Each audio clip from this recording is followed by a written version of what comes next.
Hello everyone, मैं doctor Dolly और आप सब लोगों का स्वागत करती हूँ अपने channel chemistry the way of life में। तो आज हम बात करने वाले हैं कुछ आयनिक सॉलिड्स के स्ट्रक्चर के बारे में। तो सबसे पहले हम बात करेंगे NaCl की। तो जो NaCl का जो क्रिस्टल होता है उसमें अगर हम देखें तो उसका जो पैकिंग फ्रैक्शन होता है, यानी कि radius of anion divide by radius of cation, ये 0.525 आता है। इसका मतलब है कि ये एक एक्सपेंडेड लैक्टिस है, क्योंकि यहाँ पर जो भी कैटायन जाता है वो ऑक्टाहेड्रल वॉइड्स में जाता है, और जो ऑक्टाहेड्रल वॉइड्स होते हैं वो 100% यानी कि कम्प्लीटली फिल्ड होते हैं, और जो टेट्राहेड्रल वॉइड्स होते हैं वो 100% वैकेंट होते हैं। हमें पता है कि जो भी ऑक्टाहेड्रल वॉइड्स होते हैं उनका नंबर जितना होता है, टेट्राहेड्रल वॉइड्स का नंबर उसका डबल होता है। तो ऑक्टाहेड्रल वॉइड्स यहाँ 4 होते हैं, तो टेट्राहेड्रल वॉइड्स का नंबर यहाँ 8 होता है। अगर हम total number of voids calculate करेंगे तो इनकी वैल्यू आती है यहाँ पर 12। अगर हम total occupied area bye voids देखेंगे तो यहाँ पर टोटल वॉइड्स 33.33% फिल होते हैं, क्योंकि 12 में से सिर्फ 4 ही फिल होते हैं। तो इनका जो परसेंट ऑफ फिलिंग आता है वो 33.33% आता है।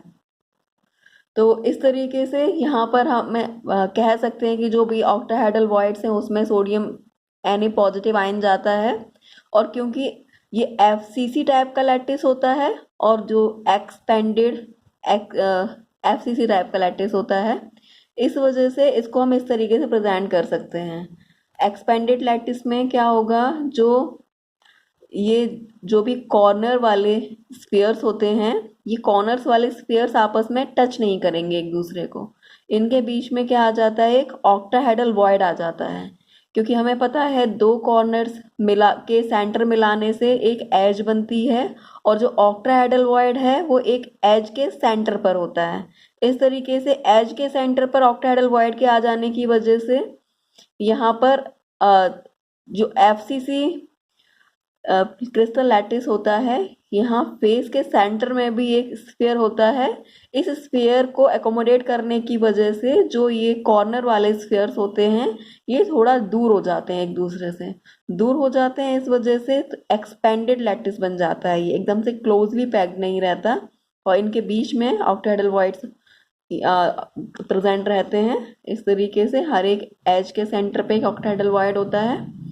तो हम कह सकते हैं कि FCC में क्योंकि number of atoms per unit cell 4 होते हैं, तो यहाँ पर जो total number of Na positive atoms 4 होंगे, तो यहाँ पर 4 Na positive per unit cell होगा। इसी तरीके से अगर हम Cl नेगेटिव की बात करें तो जो Cl negative per unit cell होंगे वो भी 4 होंगे। अब क्योंकि जो कोऑर्डिनेशन नंबर होता है वो 4 होता है FCC लैटिस में, 4 कैसे होगा, देखिए जो भी कोई एक कॉर्नर होगा उस कॉर्नर से जो एजेस जाती हैं वो 6 जाती हैं, और जो भी एज का कॉर्नर होगा वहाँ पर भी एक एटम प्रेजेंट होता है। इस तरीके से हर एक, क्योंकि कॉर्नर स्केलेटन बनाते हैं Cl negative FCC crystal lattice में, तो जो भी कॉर्नर होगा उस कॉर्नर के जो नियरेस्ट नेबर्स होंगे, जो सेकंड नियरेस्ट नेबर्स होंगे, यहाँ नियरेस्ट नेबर तो यहाँ ये वाला प्रेजेंट होगा जो कि फेस सेंटर के वाला जो एटम होता है वो नियरेस्ट नेबर होता है, लेकिन जो सेकंड नियरेस्ट नेबर होगा वो 6 होंगे, जो कि 6 एजेस एक कॉर्नर से होती हुई जाती हैं। इस वजह से हम जो सेकंड नियरेस्ट नेबर है वो कोऑर्डिनेशन नंबर बताते हैं, जो कि 6 कोऑर्डिनेशन नंबर बताते हैं Cl नेगेटिव का। इसी तरीके से अगर हम Na पॉजिटिव का कोऑर्डिनेशन नंबर देखें तो जो Na पॉजिटिव का कोऑर्डिनेशन नंबर है वो ऑक्टाहेड्रल वॉइड की वजह से, क्योंकि वो ऑक्टाहेड्रल वॉइड को ऑक्यूपाई कर रहा है, इसकी वजह से उसका कोऑर्डिनेशन नंबर भी 6 हो जाता है। तो अगर हम कैटायन और एनायन के कोऑर्डिनेशन नंबर का रेशियो देखेंगे तो FCC क्रिस्टल लैटिस के अंदर स्पेशली NaCl, KCl या फिर ये जो भी इस टाइप के जो भी क्रिस्टल्स होंगे, इन सब में जो रेडियस रेशियो आता है, कोऑर्डिनेशन रेशियो आता है वो क्या आता है, 6:6। लेकिन हम यहाँ 6 से 6 कैंसिल करके इसको 1:1 नहीं लिख सकते हैं।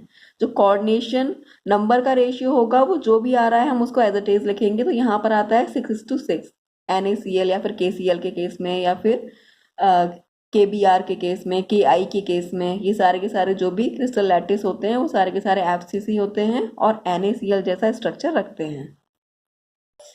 इस तरीके से अगर हम देखेंगे तो देखिए जो ये बीच का सेंटर है या फिर ये कॉर्नर्स हैं, ये सारे के सारे Cl नेगेटिव ऑक्यूपाई करेगा, और जो ये सेंटर में ऑक्टाहेड्रल वॉइड्स हैं एज के सेंटर में, इन सबको Na पॉजिटिव ऑक्यूपाई करेगा। इस तरीके से अगर हम एज देखेंगे, जो एज लेंथ होती है जिसको कि हम A से रिप्रेजेंट करते हैं, तो यहाँ पर जो A की वैल्यू होगी वो एक्चुअल में 2R के बराबर नहीं होगी, बल्कि यहाँ पर मतलब नेगेटिव नेगेटिव आयन के लिए हम R नेगेटिव ही लेकर नहीं चलेंगे, या फिर अगर हम यहाँ बॉडी डायगोनल की बात करें तो इसको अगर हम बॉडी डायगोनल को निकालते हैं तो जो बॉडी डायगोनल है वो √2A होता है। √2A की वैल्यू है कि यहाँ ये भी नेगेटिव आयन है, ये भी नेगेटिव आयन है, ये भी नेगेटिव आयन है, तो जो √2A की वैल्यू होगी वो 4R नेगेटिव होगी। लेकिन जो एज होगी, यहाँ पर जो एज है, एज में क्योंकि सेंटर में एक पॉजिटिव आयन आ रहा है, हम अगर इसका सेंटर लें, इस तरीके से अगर हम लें कि इसका एक सेंटर, एक ये सेंटर और एक ये सेंटर, तो यहाँ से यहाँ तक की जो लेंथ होगी ये हो जाएगी R पॉजिटिव, R नेगेटिव।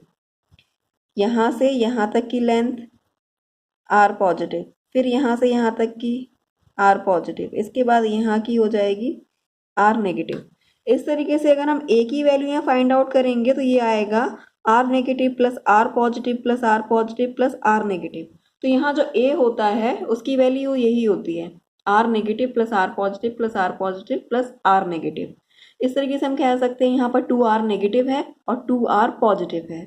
इस तरीके से A = हो जाएगा 2R negative plus R positive, जिसको कि हम 2D से रिप्रेजेंट कर सकते हैं।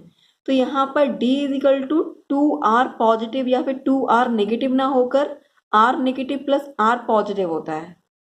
तो इस तरीके से ये कैलकुलेशन होती है NaCl के लिए, यानी कि FCC टाइप क्रिस्टल लैटिस के लिए। अगर हम यहाँ पर कोई क्वेश्चन आता है जैसे कि the number of Cl negative and Na positive present in NaCl unit cells are, तो यहाँ पर अगर दो तरीके से ऑप्शन दिए जा सकते हैं कि total number of Cl negative, यानी कि Cl नेगेटिव ने कितनी जगह ऑक्यूपाई की है, या फिर Na पॉजिटिव ने कितनी जगह ऑक्यूपाई की है, या तो इस तरीके से ऑप्शन दिए जा सकते हैं, या फिर दिए जा सकते हैं number of atoms per unit cell के हिसाब से कि वहाँ कितने नंबर ऑफ Cl नेगेटिव के एटम्स प्रेजेंट हैं और कितने नंबर में Na पॉजिटिव के एटम्स प्रेजेंट हैं।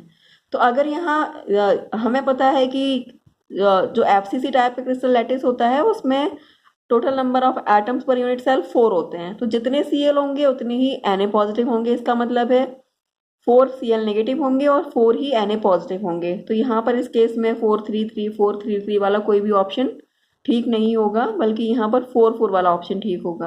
लेकिन इसके अपोजिट अगर कोई ऐसा क्वेश्चन आ जाता है जहाँ पर ये सारे ऑप्शन दिए हैं 13 14 14 14 13 13 14 13, तो उस केस में हमें काउंटिंग करनी होगी कि Cl नेगेटिव कहाँ कहाँ प्रेजेंट है और Na पॉजिटिव कहाँ कहाँ प्रेजेंट है। तो देखिए Cl नेगेटिव क्योंकि कॉर्नर्स पे प्रेजेंट होता है और फेसेस के सेंटर पर प्रेजेंट होता है, तो इस तरीके से टोटल नंबर ऑफ कॉर्नर्स 8 होते हैं और टोटल नंबर ऑफ फेसेस 6 होते हैं। तो फेस के सेंटर पर प्रेजेंट होने की वजह से 6 + 8, टोटल जो Cl नेगेटिव प्रेजेंट होंगे वो 14 होंगे, 6 + 8 14।